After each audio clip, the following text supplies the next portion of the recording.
Hello ಸ್ನೇಹಿತರೆ, ಎಲ್ರಿಗೂ ನಮಸ್ಕಾರ ಮತ್ತೆ ಸುಸ್ವಾಗತ ನನ್ನ ಯೂಟ್ಯೂಬ್ ಚಾನಲ್ಗೆ. ಇವತ್ತಿನ ಒಂದು ಕಂಟೆಂಟ್ ನೋಡೋದಾದ್ರೆ ನಿಮ್ಮನ್ನು ಶಾಶ್ವತವಾಗಿ ಬಡವರನ್ನಾಗಿ ಮಾಡುವ ಅಭ್ಯಾಸಗಳು. ಈ ಅಭ್ಯಾಸಗಳು ನೀವು ನಿರಂತರವಾಗಿ ಮಾಡ್ತಾ ಹೋದ್ರೆ ನೀವು ಬಡವರಾಗೇ ಇರ್ತೀರ. ಬಡವರಿಂದ ಶ್ರೀಮಂತರಾಗಲು ಸಾಧ್ಯ ಇಲ್ಲ. ಹಾಗಂತ ಬಡವರಾಗಿ ಹುಟ್ಟಿದವರು ಬಡವರಾಗಿ ಸಾಯ್ಬೇಕು ಅಂತ ಇಲ್ಲೂ ಕೂಡ ಬರ್ದಿಲ್ಲ. ಅದೆಲ್ಲ ನಾವು ರೂಢಿ ಮಾಡ್ಕೊಂಡಿರುವಂತಹ ವಿಚಾರಗಳನ್ನ ನೀವು ಅರ್ಥ ಮಾಡಿಕೊಂಡು ಯಾವಾಗ ಎಲ್ಲಿ ಬದಲಾವಣೆಗಳನ್ನು ಮಾಡ್ಕೊಳ್ಬೇಕು ಅದನ್ನ ನೀವು ಬದಲಾವಣೆಗಳು ಮಾಡ್ಕೊಂಡಿಲ್ಲ ಅಂದ್ರೆ ನೀವು ಬಡವರಾಗೇ ಇರ್ತೀರ. ಆ ಅಭ್ಯಾಸಗಳು ಯಾವ್ದು ಅಂತ ನೋಡೋಣ. ಮೊದಲನೇದು ನೋಡೋದಾದ್ರೆ, ನೀವು ಲಿವಿಂಗ್ ವಿತೌಟ್ ದ ಬಡ್ಜೆಟ್.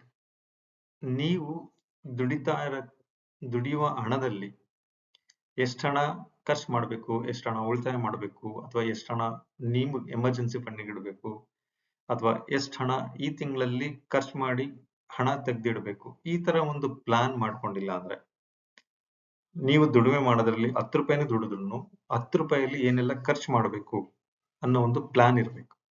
ನಿಮ್ಮ ಹತ್ರ ಪ್ಲಾನ್ ಇಲ್ಲ ಅಂತ ಹೇಳಿದ್ರೆ 10 ರೂಪಾಯಿ ಖರ್ಚಾಗಬಹುದು, ಅಥವಾ 10 ರೂಪಾಯಿಗಿಂತ ಜಾಸ್ತಿನೂ ಖರ್ಚಾಗೋ ಚಾನ್ಸಸ್ ಜಾಸ್ತಿ ಇರುತ್ತೆ. ಯಾಕೆಂತ ಹೇಳಿದ್ರೆ ನಿಮ್ಮ ಹತ್ರ ಪ್ಲಾನ್ ಇಲ್ಲ, ಏನ್ ತಗೊಳ್ಬೇಕು ಅಂತಿಲ್ಲ, ಅಥವಾ ಯಾವ್ದಕ್ ಖರ್ಚು ಮಾಡ್ಬೇಕು ಅಂತಿಲ್ಲ. ಹಾಗಾಗಿ ಹಣ ಹೇಗೆ ಬಂದಿರುತ್ತೆ ಅದಕ್ಕಿಂತ ಜಾಸ್ತಿ ಖರ್ಚಾಗೋ ಸಾಧ್ಯತೆಗಳು ಜಾಸ್ತಿ ಇರುತ್ತೆ. ಈ ಒಂದು ಅಭ್ಯಾಸನ ನೀವು ಬದಲಾವಣೆ ಮಾಡ್ಕೊಳ್ಬೇಕಾಗತ್ತೆ. ನೀವು ಬಡ್ಜೆಟ್ ಮಾಡ್ತಾ ಇಲ್ಲ ಅಂದ್ರೆ ದಯವಿಟ್ಟು ಬಡ್ಜೆಟ್ ಮಾಡ್ಕೊಳ್ಳಿ. 1 ತಿಂಗಳಿಗೆ ಮಾಡ್ಕೊಳ್ಳಿ, ಅಥವಾ 3 ತಿಂಗಳಿಗೆ ಮಾಡ್ಕೊಳ್ಳಿ, ಅಥವಾ 6 ತಿಂಗಳಿಗೆ ಮಾಡ್ಕೊಳ್ಳಿ. ಅದಾದ್ಮೇಲೆ ಖರ್ಚು ಮಾಡೋದನ್ನ ಅಭ್ಯಾಸ ಮಾಡ್ಕೊಳ್ಳಿ. ಎರಡನೇದು, depending on one source of income.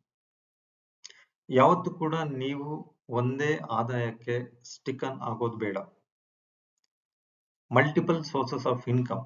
ನಿಮಗೆ ಯಾವ್ದೆಲ್ಲ ಬಗ್ಗೆ ನಾಲೆಡ್ಜ್ ಇದೆ ಆ ನಾಲೆಡ್ಜ್ ನ ಇಟ್ಕೊಂಡು ನಿಮಗೆ ಎಲ್ಲಿ ಹಣ ಬೇರೆ ರೂಟ್ ಅಲ್ಲಿ ಒಳ್ಳೆ ಮಾರ್ಗದಲ್ಲಿ ಹಣ ದುಡಿಲಿಕ್ಕೆ ಎಲ್ಲಿ ಅವಕಾಶ ಇದೆ ಅದನ್ನ ಅಭ್ಯಾಸ ಮಾಡ್ಕೊಳ್ಳಿ. ಒಂದಕ್ಕಿಂತ ಹೆಚ್ಚು ಆದಾಯ ಗಳಿಸುವಂತ ಪ್ರಾಕ್ಟೀಸ್ ಮಾಡ್ಕೊಳ್ಳಿ. Avoiding financials knowledge. ಫೈನಾನ್ಷಿಯಲ್ಸ್ ಬಗ್ಗೆ ನೀವು ಮಾಹಿತಿ ತಿಳ್ಕೊಳ್ಳಕ್ಕೆ ಅಸಡ್ಡೆ ಮಾಡುವಂಥದ್ದು, ಅಥವಾ ಅದ್ರ ಬಗ್ಗೆ ತಿಳ್ಕೊಳ್ಳಕ್ಕೆ ಹೋಗದೆ ಇರುವಂತ ವಿಚಾರ, ಅಥವಾ ಎಲ್ಲಿ ಇನ್ವೆಸ್ಟ್ಮೆಂಟ್ ಮಾಡಬೇಕು, ಹೇಗ್ ಮಾಡಬೇಕು ಅಂತ ಯಾರಾದ್ರೂ ನಿಮಗೆ ಸಲಹೆ ಕೊಟ್ಟಾಗ ಅದನ್ನ ನೀವು ಅಸಡ್ಡೆ ಮಾಡಿ ನಿರಾಕರಿಸೋದು. ಈಗೆಲ್ಲ ಮಾಡಿದಾಗ ಏನಾಗುತ್ತೆ, ನಿಮ್ಮ ಹಣ ಎಲ್ಲಿ ಇನ್ವೆಸ್ಟ್ಮೆಂಟ್ ಮಾಡಬೇಕು ಅಂತ ಗೊತ್ತಾಗೋದಿಲ್ಲ, ಅಥವಾ ಎಷ್ಟು ಹಣ ಕಳಿಸ್ಬೇಕು ಅಂತ ಗೊತ್ತಾಗೋದಿಲ್ಲ, ಅಥವಾ ಹೇಗೆ ಹಣ ಖರ್ಚು ಮಾಡಬೇಕು ಅನ್ನೋದು ನಿಮಗೆ ಗೊತ್ತಾಗೋದಿಲ್ಲ. ಹಾಗಾಗಿ ಈ ಒಂದು ಕೂಡ ಫೈನಾನ್ಷಿಯಲ್ಸ್ ಬಗ್ಗೆ ನಾಲೆಡ್ಜ್ ನ ಕೂಡ ಅವಾಯ್ಡ್ ಮಾಡೋದ್ರಿಂದ ನೀವು ನಿಮ್ಮ ಹಣನ ಎಲ್ಲಿ ಹೂಡಿಕೆ ಮಾಡಬೇಕು ಅಂತ ಗೊತ್ತಾಗೋದಿಲ್ಲ. ಮತ್ತೆ ಲೈಫ್ ಸ್ಟೈಲ್ ಇನ್ಫ್ಲೇಷನ್ಸ್.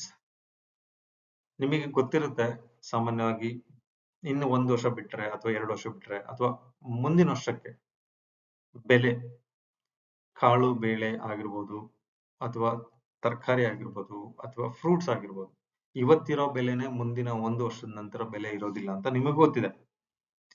ಆ ಇನ್ಫ್ಲೇಷನ್ ಆಗೋ ಜಾಗದಲ್ಲಿ ನೀವೇನಾದ್ರೂ ಹಣ ಹೂಡಿಕೆ ಮಾಡ್ತಾ ಇದ್ದು ಆ ಇನ್ಫ್ಲೇಷನ್ ಮ್ಯಾಚ್ ಮಾಡೋದಕ್ಕೆ ಏನಾದ್ರೂ ಆದಾಯ ಮಾಡ್ತಾ ಇದ್ದೀರಾ, ಅಥವಾ ಅದಕ್ಕೆ ತಕ್ಕಂಗೆ ರೇಟ್ ಆಫ್ ಇಂಟ್ರೆಸ್ಟ್ ಬರ್ತಾ ಇದೆಯಾ, ಅಥವಾ ಅದಕ್ಕೆ ತಕ್ಕಂಗೆ ಪ್ರಾಫಿಟ್ ಬರ್ತಾ ಇದೆಯಾ ಅನ್ನೋದ್ರ ಬಗ್ಗೆ ನೀವು ನಾಲೆಡ್ಜ್ ತಿಳ್ಕೊಳಕ್ ಹೋಗೋದಿಲ್ಲ. ಜೊತೆಗೆ ಇನ್ಫ್ಲೇಷನ್ ಆಗುತ್ತೆ ಅಂತ ಗೊತ್ತಿದ್ರು ಹಣ ಹೂಡಿಕೆ ಮಾಡುವಂಥದ್ದು ಮಾಡಕ್ ಹೋಗೋದಿಲ್ಲ. ಹಾಗಾಗಿ ಈ ಒಂದು ವಿಚಾರಗಳಲ್ಲಿ ನೀವು ಅಭ್ಯಾಸಗಳನ್ನ ಕಂಟಿನ್ಯೂ ಮಾಡ್ತಾ ಹೋಗ್ತೀರಾ. No emergency fund. ನೀವು ಗೊತ್ತಿದ್ರೂ ಕೂಡ ಎಮರ್ಜೆನ್ಸಿ ಫಂಡ್ ಅಂತ ಹೇಳಿ ಎಲ್ಲೂ ಕೂಡ ಹಣ ತೆಗ್ದಿಡೋದಿಲ್ಲ, ಅಥವಾ ಬೇರೆ ಖಾತೆಯಲ್ಲಿ ಉಳಿತಾಯ ಮಾಡೋದಿಲ್ಲ. ನಾನು ಎಮರ್ಜೆನ್ಸಿ ಫಂಡ್ ಅನ್ನೋದ್ರ ಬಗ್ಗೆನೇ ನಾನು ಒಂದು ವಿಡಿಯೋ ಮಾಡಿ ನಾನು ಅಪ್ಲೋಡ್ ಮಾಡಿದ್ದೀನಿ. ಏನಕ್ಕೆ ಬೇಕಾಗುತ್ತೆ ಎಮರ್ಜೆನ್ಸಿ ಫಂಡ್.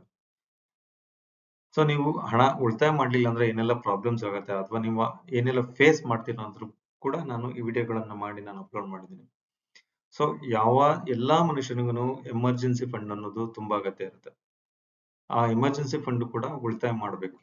ನೀವು ಅದನ್ನ ಉಳಿತಾಯ ಮಾಡ್ಕೊಂಡಿಲ್ಲ ಅಂದ್ರೆ ಆ ಕ್ಷಣಕ್ಕೆ ನಿಮಗೆ ಹಣ ಇಲ್ದೇ ಇರುವಾಗ ಏನಾಗುತ್ತೆ, ಲೋನ್ ತಗೊಳ್ತೀರಾ, ಅಥವಾ ಸಾಲ ಜಾಸ್ತಿ ಮಾಡ್ಕೊಳ್ತೀರಾ, ಬಡ್ಡಿ ಕಟ್ತಾ ಹೋಗ್ತೀರಾ, ಅದಕ್ಕೆ ಇಂಟ್ರೆಸ್ಟ್ ಕಟ್ತೀರಾ.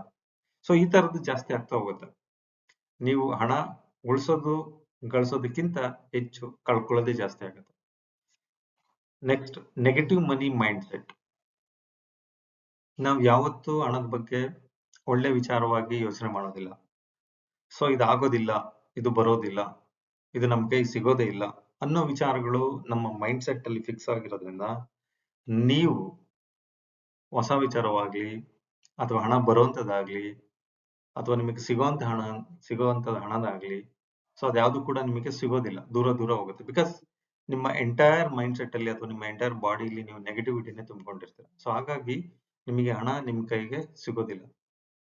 ನೆಕ್ಸ್ಟ್ ನೋಡೋದಾದ್ರೆ ಇಗ್ನೋರಿಂಗ್ ಹೆಲ್ತ್ ಅಂಡ್ ಡಿಸಿಪ್ಲಿನ್.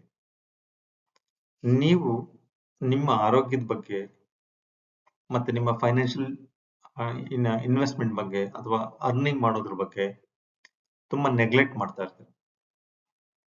ಮತ್ತೆ ಡಿಸಿಪ್ಲಿನ್ ಇರೋದಿಲ್ಲ. ಲೈಕ್ ನಾನು ಮೊದಲನೇದು ಹೇಳಿದೆ, ಬಡ್ಜೆಟ್ ಅನ್ನೋದು ವೆರಿ ಇಂಪಾರ್ಟೆಂಟ್. ಯಾಕೆಂತ ಹೇಳಿದ್ರೆ ನೀವು ಎಷ್ಟು ಹಣ ಗಳಿಸ್ತಾ ಇದ್ದೀರಾ, ಅದಕ್ಕೆ ಎಷ್ಟು ಖರ್ಚು ಮಾಡಬೇಕು, ಎಷ್ಟು ಉಳಿತಾಯ ಮಾಡಬೇಕು ಅನ್ನೋದು ನಿಮ್ಮ ಹತ್ರ ಪ್ಲಾನ್ ಇಲ್ಲ ಅಂತಂದ್ರೆ, ಅಥವಾ ಫೈನಾನ್ಷಿಯಲ್ ಡಿಸಿಪ್ಲಿನ್ ಇಲ್ಲ ಅಂತ ಹೇಳಿದ್ರೆ, ನೀವು ಯಾವತ್ತೂ ಕೂಡ ನೀವು ಹಣ ಉಳಿತಾಯ ಮಾಡ್ಲಿಕ್ಕೆ ಚಾನ್ಸಸ್ ಇಲ್ಲ. ಮತ್ತೆ ನೀವು ಹಣ ದುಡಿಯುವಂಥದ್ದು ಇನ್ವೆಸ್ಟ್ ಮಾಡಕ್ ಆಗೋದಿಲ್ಲ. ದುಡಿದಕ್ಕಿಂತ ಹೆಚ್ಚು ಹಣ ಖರ್ಚು ಮಾಡೋದೇ ಜಾಸ್ತಿ ಆಗುತ್ತೆ. ಸೊ ಹಾಗಾಗಿ ಡಿಸಿಪ್ಲಿನ್ ಅನ್ನೋದು ನೀವು ಮೈಂಟೈನ್ ಮಾಡಕ್ ಹೋಗಲ್ಲ. Next habit, poor health habits, no routine. Habit ನೀವೇನ್ ಮಾಡ್ತಾ ಇದ್ದೀರಾ, ಈಗ ಏನೆಲ್ಲ ನಾನು ಮೇಲೆ ಹೇಳ್ತಾ ಇದ್ದೀನಿ ಆ ಹ್ಯಾಬಿಟ್ಸ್ ಗಳನ್ನ ನಿರಂತರವಾಗಿ ಮಾಡ್ತಾ ಹೋಗ್ತೇವೆ. ಹೊಸ ಹೊಸ ವಿಚಾರಗಳ ಬಗ್ಗೆ, ಫೈನಾನ್ಷಿಯಲ್ಸ್ ನಾಲೆಡ್ಜ್ ಬಗ್ಗೆ, ಅಥವಾ ಎಮರ್ಜೆನ್ಸಿ ಫಂಡ್ ಉಳಿತಾಯ ಮಾಡೋದ್ರ ಬಗ್ಗೆ, ಅಥವಾ ಮಲ್ಟಿಪಲ್ ಸೋರ್ಸಸ್ ಆಫ್ ಇನ್ಕಮ್ ಬಗ್ಗೆ ಯೋಚನೆ ಮಾಡೋದಿಲ್ಲ. ಮತ್ತೆ ಇನ್ಫ್ಲೇಷನ್ಸ್ ಆಗುತ್ತೆ ಅಂತ ಗೊತ್ತಿದ್ರು ನೀವು ಅದನ್ನ ಹ್ಯಾಬಿಟ್ ಮಾಡ್ಕೊಳ್ಳೋದಿಲ್ಲ, ಅಂದ್ರೆ ಉಳಿತಾಯ ಮಾಡಕ್ ಸ್ಟಾರ್ಟ್ ಮಾಡೋದಿಲ್ಲ ಅಥವಾ ಇನ್ವೆಸ್ಟ್ಮೆಂಟ್ ಮಾಡೋದಕ್ಕೆ ಸ್ಟಾರ್ಟ್ ಮಾಡೋದಿಲ್ಲ.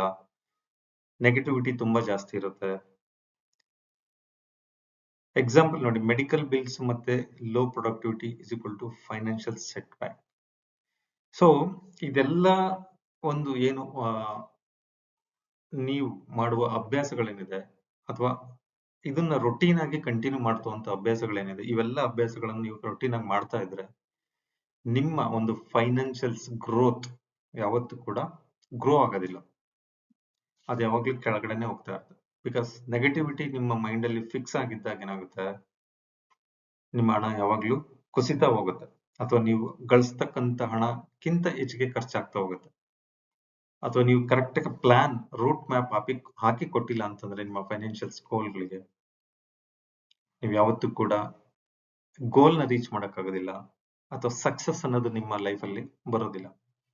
ಸೊ ಹಾಗಾಗಿ ನೀವು ನಿರಂತರವಾಗಿ ಉಳಿತಾಯ ಮಾಡೋದಾಗ್ಲಿ ಅಥವಾ ನಿರಂತರವಾಗಿ ಕಲಿಕೆ ಮಾಡುವಂಥದ್ದಾಗ್ಲಿ, ನಿರಂತರವಾಗಿ ಸೇವಿಂಗ್ಸ್ ಮಾಡುವಂಥದ್ದು ಅಥವಾ ಎಮರ್ಜೆನ್ಸಿ ಫಂಡಿಗೆ ಫಿಕ್ಸ್ ಮಾಡುವಂಥದ್ದು ಅಥವಾ ಇನ್ಶೂರೆನ್ಸ್ ತಗೊಳ್ಳೋವಂಥದ್ದು, ಈ ಎಲ್ಲಾನು ಪ್ರಾಕ್ಟೀಸ್ ಮಾಡ್ತಾ ಹೋದ್ರೆ, ಅಭ್ಯಾಸ ಮಾಡ್ಕೊಂಡು ಹೋಗಿ ಮಲ್ಟಿಪಲ್ ಸೋರ್ಸಸ್ ಆಫ್ ಇನ್ಕಮ್ ಮಾಡಿದ್ರೆ ನೀವು ಬಡವರಿಂದ ಶ್ರೀಮಂತರಾಗ್ಲಿಕ್ಕೆ ಅವಕಾಶ ಇರುತ್ತೆ. ಅಥವಾ ನಿಮ್ಮ ಹಣ ಇಲ್ಲಿದ್ರೆ ಸ್ವಲ್ಪ ಮೇಲಿಕ್ಕೆ, ಅಂದ್ರೆ ಒಂದು 20% ಅಥವಾ 30% ಇನ್ಕ್ರೀಸ್ ಆಗ್ತಾ ಹೋಗುತ್ತೆ.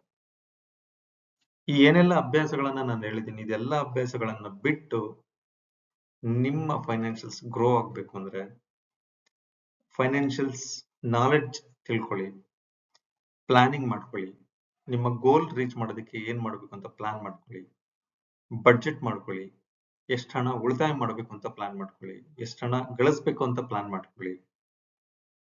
ಸೊ ಇದೆಲ್ಲ ನೀವು ಪ್ಲಾನ್ ಮಾಡ್ಕೊಂಡು ನೀವು ಫೈನಾನ್ಷಿಯಲ್ಸ್ ರೂಟ್, ನಿಮ್ಮ ಹಣಕ್ಕೆ ನೀವು ರೂಟ್ ಮಾಡಿ ಕೊಟ್ರೆ ಪ್ರತಿ ತಿಂಗಳು ಆಟೋ ಡೆಬಿಟ್ ಆಗಿ ಒಂದು ಖಾತೆಯಲ್ಲಿ ಒಂದು ಹಣ ಬಲ್ಕ್ ಆಗಿ ಜಮಾ ಆಗ್ತಾ ಹೋಗುತ್ತೆ.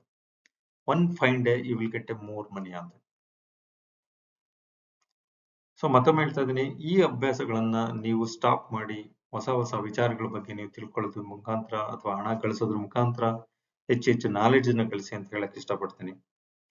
ಥ್ಯಾಂಕ್ ಯು ಫ್ರೆಂಡ್ಸ್, ನೀವು ನನ್ನ ವಿಡಿಯೋನ ವಾಚ್ ಮಾಡೋದಕ್ಕೆ. ಜೊತೆಗೆ ನೀವು ಇಲ್ಲಿ ತನಕ ನನ್ನ ವಿಡಿಯೋ ಅಥವಾ ನನ್ನ ಯೂಟ್ಯೂಬ್ ಚಾನಲ್ ಸಬ್ಸ್ಕ್ರೈಬ್ ಮಾಡ್ಕೊಂಡಿಲ್ಲ ಅಂದ್ರೆ ನನ್ನ ಯೂಟ್ಯೂಬ್ ಚಾನಲ್ ಹೆಸರು ಬಂದು ವೆಲ್ತಿ ಕೃಷ್ಣ ಅಂತ ಹೇಳಿ. ಮತ್ತೊಮ್ಮೆ ಹೇಳ್ತೇನೆ, ನನ್ನ ಯೂಟ್ಯೂಬ್ ಚಾನಲ್ ಹೆಸರು ಬಂದು ವೆಲ್ತಿ ಕೃಷ್ಣ. ಸಬ್ಸ್ಕ್ರೈಬ್ ಮಾಡ್ಕೊಳ್ಳಿ, ಬೆಲ್ ಐಕನ್ ಪ್ರೆಸ್ ಮಾಡಿ, ಮತ್ತೆ ಶೇರ್ ಮಾಡಿ, ಕಮೆಂಟ್ ಮಾಡಿ ಅಂತ ಹೇಳ್ತಾ ಇವತ್ತಿನ ಒಂದು ಕಂಟೆಂಟ್ ನಾನು ಮುಗಿಸ್ತಾ ಇದ್ದೀನಿ. ನಿಮ್ಮ ಎಲ್ರಿಗೂ ನನ್ನ ಯೂಟ್ಯೂಬ್ ಚಾನಲ್ ಸಬ್ಸ್ಕ್ರೈಬ್ ಮಾಡ್ಕೊಂಡಿದ್ದಕ್ಕೆ ಎಲ್ರಿಗೂ ನಾನು ಥ್ಯಾಂಕ್ಸ್ ಹೇಳ್ತಾ ಕ್ಲೋಸ್ ಮಾಡ್ತಾ ಇದ್ದೀನಿ. Thank you very much.